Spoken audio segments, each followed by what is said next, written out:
నేను మీ యాంకర్ నవ్య.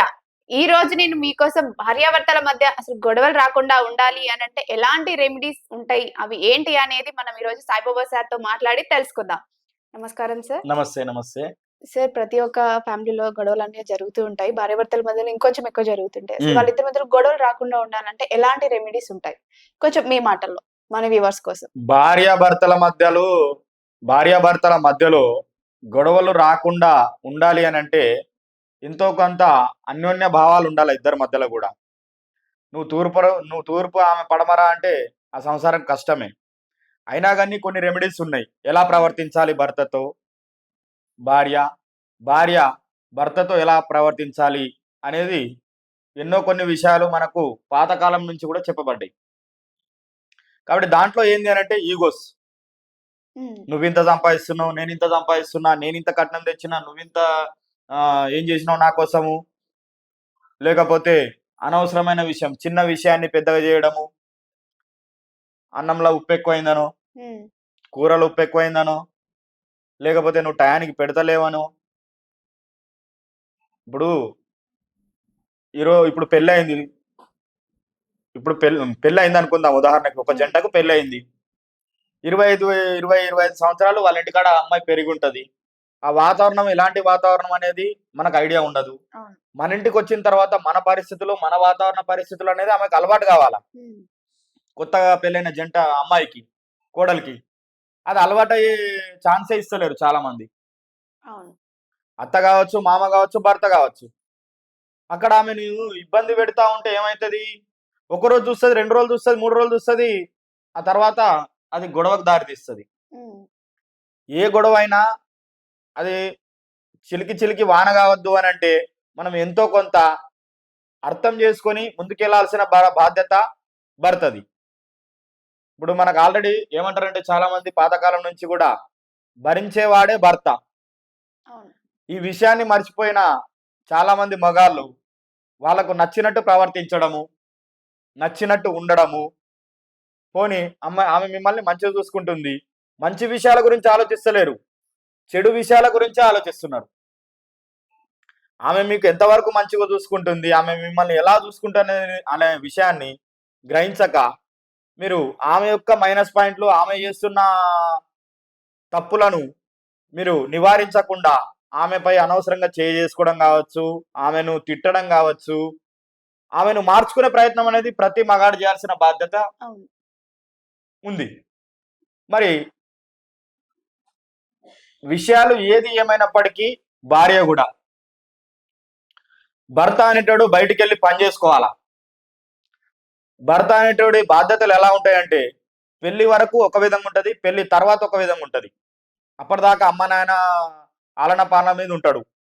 ఆ తర్వాత భార్యాభర్తలు ఒకటైన తర్వాత ఆయన సంసారము, ఆయన లెక్కలు, ఆయన మీద బాధ్యతలు, నెల రెంట్ గావచ్చు, కిరాయి ఉంటే రెంట్ గావచ్చు, లేదంటే సొంత ఇల్లున్నా గూడా ఈఎంఐలు గావచ్చు, లేకుంటే చిట్టీలు గావచ్చు, ఇవన్నీ బాధ్యతలు మగాడిపై ఏర్పడతాయి.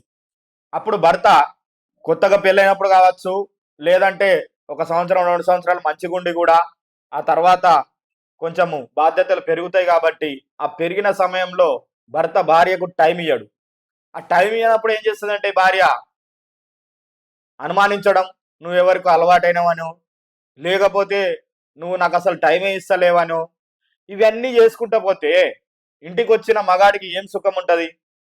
ఈ విషయాన్ని చాలా మంది ఆడపిల్లలు మర్చిపోయి పనిచేస్తున్నారు.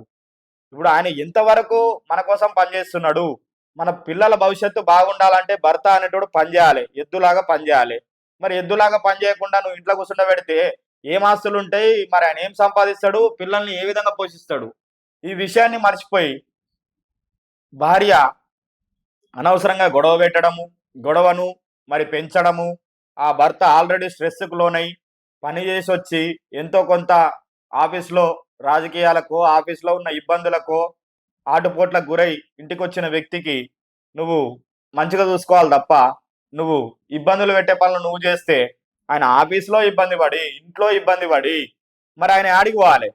మగ పిల్లగాడు ఎక్కడికెళ్ళాలి? మగాడు అనేటోడు ఎక్కడికెళ్ళాలి? ఈ విషయాన్ని మర్చిపోయి మీరు ఇబ్బందులు పెడతా ఉంటే, మీ సంసారం అనేది ఆదిలోనే అంతానికొస్తది. కానీ ఇది రావద్దు అని అంటే ఎంతో కొంత ఖచ్చితంగా మొదటగా భర్త పాత్ర అయినప్పటికీ భార్యది కూడా అంతే ఉంటది. కాబట్టి ఈ ఇద్దరి భావాలు కావచ్చు, ఈ ఇద్దరి విషయాలు కావచ్చు అన్యోన్యంగా ఇతరులకు ఆదర్శంగా ఉండేటట్లు ఉండాలి. కానీ అరే పలానోళ్ళు మంచిగా ఉంటారు, పలానోళ్ళు మంచి సంసారం చేసుకుంటారు అన్నట్టు పేరు తెచ్చుకోవాలి తప్ప, మీరు ఎక్కడ కూడా ఇద్దరు గొడవలు పడుతున్నారని ఒక నలుగురికి తెలిస్తే అది ఏమవుతుందనంటే మీరు సమాజంలో గౌరవింపబడరు. కాబట్టి దయచేసి ప్రతి ఇంట్లో సంసారం అనేది ఉంటది. అది బెడ్రూమ్ వరకే ఉండాలి తప్ప బయటికి రాకూడదనేది నా యొక్క మనవి. మరి కొన్ని విషయాలు ఉంటాయి, కొందరు ఫ్రెండ్స్తోనో అమ్మాయి కావచ్చు, అబ్బాయి కావచ్చు షేర్ చేసుకుంటాము. అది అంతవరకే ఆగిపోవాలి తప్ప ఇంకెక్కడికో దూరానికి ఊరంతా పంచిపెట్టడానికి సక్కరి కాదు కదా ఇది.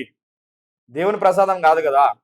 కాబట్టి భార్యాభర్తల విషయాలు కుసున జాగాలో మీరు ఫోన్లు చేసుకుంటా మీ అమ్మకు, మీ నాయనకు, మీ అక్కలకు, ఇంకా మీ ఊరోళ్ళందరికీ పంచిపెడితే అదొక సెన్సేషనల్ వార్త మాదిరిగా నీ భర్త గురించి నువ్వే తప్పుగా చెప్తున్నావు, నీ భార్య గురించి నువ్వే తప్పుగా చెప్తున్నావు. ఈ దరిద్రం ఫోన్లు వచ్చిన కాడికెళ్ళి ఇదే జరుగుతుంది. సంసారాలు మొదటగా నాశనం అవుతున్నాయంటే కారణం ఏంటి అంటే ఫోను మళ్ళీ వాట్సాప్ స్టేటస్లు. ఇంకోటి అనవసరమైన వాట్సాప్ స్టేటస్లు ఎందుకమ్మా నీకు? పని చేసుడు రాదు ఇంట్లో సరిగ్గా, పోని భర్త భరిస్తాడు. ఇన్ని చేస్తున్న భర్తకు సరిగ్గా చూడవు. మరి చూడకపోయినా ఆయన నిన్ను భరిస్తున్నాడు. మరి భరిస్తున్నప్పుడు అనవసరమైన స్టేటస్లు, పనికిరాని స్టేటస్లు పెట్టి అదేదో పనికొచ్చే స్టేటస్ పెట్టు. ఇవన్నీ ఎందుకు అవసరమా?